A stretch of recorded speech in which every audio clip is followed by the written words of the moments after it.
আবেদন প্রক্রিয়ায় ব্যাপক পরিবর্তন এনে বিদেশি কর্মীদের জন্য শ্রম বাজার খুলছে মালয়েশিয়া। কাগজের পরিবর্তনে নিয়োগ প্রক্রিয়া করা হচ্ছে পুরোপুরি অনলাইন ভিত্তিক। শ্রমিক নিয়োগে অগ্রাধিকার দেয়া হবে নির্মাণ, কারখানা ও কৃষি খাতে। মালয়েশিয়ার এই উদ্যোগের সুফল পেতে দালালদের দৌরাত্ম্য বন্ধে সরকারকে কঠোর হওয়ার আহ্বান মালয়েশিয়ায় বসবাসরত বাংলাদেশিদের। মালয়েশিয়া থেকে সহকর্মী মোহাম্মদ মনিরুজ্জামানের প্রতিবেদনে বিস্তারিত। দীর্ঘ 2 বছর বন্ধ থাকার পর বাংলাদেশিদের জন্য খুলছে মালয়েশিয়ার শ্রমবাজার। নির্মাণ, কলকারখানা, কৃষি সহ কয়েকটি খাতে অগ্রাধিকারের ভিত্তিতে শীঘ্রই বিদেশি কর্মী নেওয়ার প্রক্রিয়া শুরু করছে মালয়েশিয়ার সরকার। স্বচ্ছতা নিশ্চিতে এবার নিয়োগ প্রক্রিয়ায় ব্যাপক পরিবর্তন এনেছে কুয়ালালামপুর। কাগজের মাধ্যমে আবেদন পুরোপুরি বন্ধের ঘোষণা দিয়েছে দেশটির মানব সম্পদ মন্ত্রণালয়। পরিবর্তে পুরো নিয়োগ প্রক্রিয়া সম্পন্ন করতে হবে অনলাইনে। ব্যবহার করতে হবে তাদের foreign work centralised management system প্ল্যাটফর্মটি। বিপুল অর্থ খরচ করে দেশ ছেড়ে প্রবাসে পাড়ি জমান বাংলাদেশিরা। দালালের খপ্পরে পড়ে প্রতারণার শিকার হন তাদের অনেকেই। এ বিষয়ে সরকারকে কঠোর হওয়ার আহ্বান জানান প্রবাসী বাংলাদেশিরা।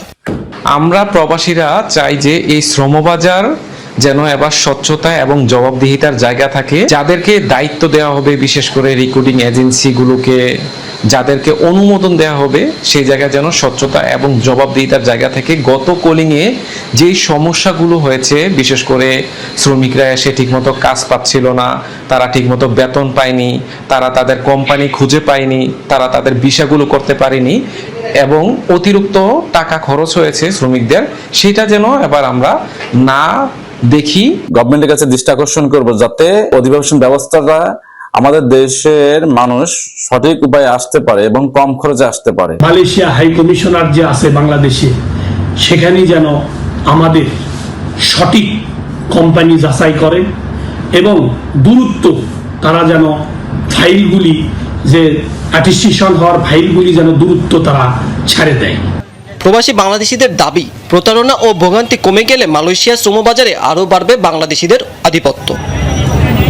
হ্যাঁ বন্ধুরা, অবশেষে আমাদের জন্য বড় সুখবর কিন্তু আসলো। দীর্ঘ প্রতীক্ষার পর বাংলাদেশ থেকে মালয়েশিয়ার কলিং ভিসাতে যাওয়ার জন্য আমরা কিন্তু আবারও সুযোগ পেলাম। দীর্ঘদিন থেকে আমরা চেষ্টা করছি মালয়েশিয়ার এই কলিং ভিসার বাজারটার জন্য। আমরা দীর্ঘ প্রতীক্ষার পর অবশেষে কিন্তু এর সমস্যার সমাধান আমরা পেলাম। বাংলাদেশ থেকে কোন কোন সেক্টরে কি কাজ মূলত সেখানে বাংলাদেশিরা করার সুযোগ পাবে এবং সেখানে গিয়ে আমরা কেমন ইনকাম করতে পারবো, বিস্তারিত সকল বিষয় আমরা ধাপে ধাপে আপনাদেরকে জানিয়ে দেওয়ার চেষ্টা করব।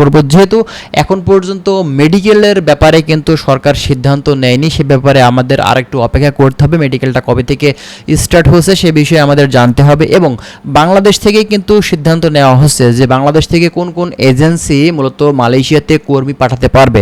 আমরা আগে যে সিস্টেমটা ছিল যে মালয়েশিয়া থেকে তারা কিন্তু এজেন্সি নির্ধারণ করে দিত যে কোন কোন এজেন্সি বাংলাদেশ থেকে কর্মী পাঠাবে এবং সেই মোতাবেক একটা সিন্ডিকেট কিন্তু বাংলাদেশে কাজ করতো। তবে এখন বাংলাদেশ গভর্নমেন্ট দ্বারা মূলত এটা কিন্তু পরিচালিত হবে এবং এটা কোন কোন এজেন্সি কাজ করবে সেটা বাংলাদেশি মূলত যে এজেন্সিগুলো আছে সেই এজেন্সিগুলোর ভিতর থেকেই সিলেক্ট করা হচ্ছে। তো যাই হোক, আমরা আরও বিস্তারিত তথ্য আপনাদেরকে দেওয়ার চেষ্টা করব। যদি আপনারা প্রতিনিয়ত মালয়েশিয়া সম্পর্কিত আপডেট ইনফরমেশনগুলো আপনারা জানতে চান, সেক্ষেত্রে অবশ্যই আমাদের চ্যানেলের সঙ্গে থাকবেন। আমরা চেষ্টা করব বিভিন্ন বিষয় সম্পর্কে আপনাদের অবগত করার। ভালো থাকবেন, আল্লাহ হাফেজ।